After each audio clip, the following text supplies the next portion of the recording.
Normally যে কোনো movie রিলিজের আগে আমরা যেটা দেখি উক্ত সিনেমার নায়ক নায়িকা সহ পুরো টিম মিলে প্রচারণার বন্যা বইয়ে দেয়, একের পর এক সংবাদ সম্মেলন করে। অথচ এবার এর কিছুটাই করেননি শাকিব খান। ঈদের 13 দিন পেরিয়ে আজকে সিনেমা হয়ে গেছে সুপার ডুপার হিট।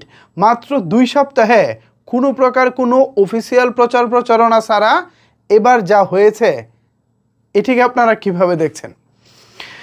আমরা অনেককেই তো দেখেছি, নাম ধরেও অনেকের বলা যাবে, আমি তাদের নাম নিয়ে আর তাদেরকে ছোট করতে চাই না। ঈদের দিন থেকে এখনো পর্যন্ত তারা এই সিনেমা হল থেকে ওই সিনেমা হল, ওই সিনেমা হল থেকে ওই সিনেমা হল, মানে একের পর এক সিনেমা হলে তারা দৌড়াদৌড়ি করতেছেন, পায়ের জুতা ক্ষয় করতেছেন, কিন্তু তাদের ছবি দর্শকরা সেভাবে দেখছেন না।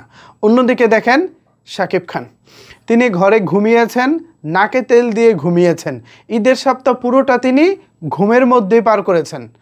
আজকে যতটুকু শুনেছি তার নতুন আরেকটি ছবির শুটিংয়ে তিনি অংশগ্রহণ করেছেন। এদিকে যে পুরো বাংলাদেশের সিনেমা হলগুলোতে বরবাদ দাপিয়ে বেড়াচ্ছে, মানে সেই লেভেলের বিজনেস করতেছে, এখানে কি মেগাস্টারের কোনো খবর আছে? খান সাহেব, আপনি পারেনও বটে। এদিক থেকে সত্যি আপনাকে একজন সৌভাগ্যবান নায়ক বলতে হবে, কারণ অন্যান্যরা যেখানে প্রচারণা করতে করতে নিজেদেরকে জান বের করে ফেলতেছে, পায়ের জুতা পর্যন্ত ক্ষয় করে ফেলতেছে, সেখানে আপনার এগুলোর কিছুই দরকার পড়ে না।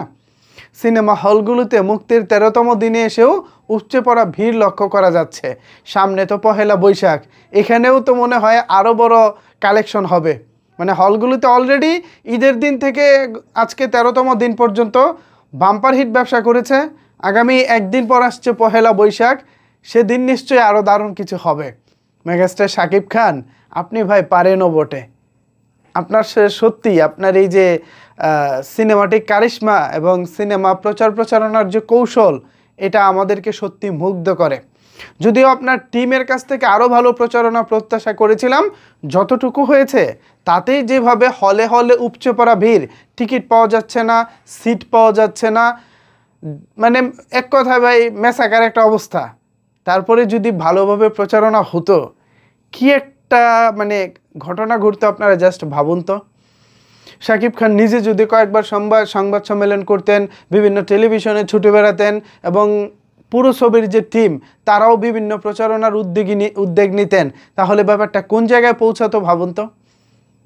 আসলে শাকিব খানের এত কিছু লাগে না, কারণ নামটাই যে তার শাকিব খান। সত্যি শাকিব খানকে পেয়ে আমরা ধন্য, বাংলা চলচ্চিত্র ধন্য, ধন্য হচ্ছেন সারা বাংলাদেশের cinema hall মালিকেরা। Viewers, Shakib Khan নাকে তেল দিয়ে ঘুমিয়েছেন, ঈদের সপ্তাহ প্রচারণা ছাড়াই হয়ে গেছে বাম্পার হিট। এই বিষয়টিকে আপনারা কীভাবে দেখছেন, চাইলে সেটি অবশ্যই নিচের কমেন্টস বক্সে জানাতে পারেন। ধন্যবাদ সবাইকে এতক্ষণ আমার সাথে থাকার জন্য।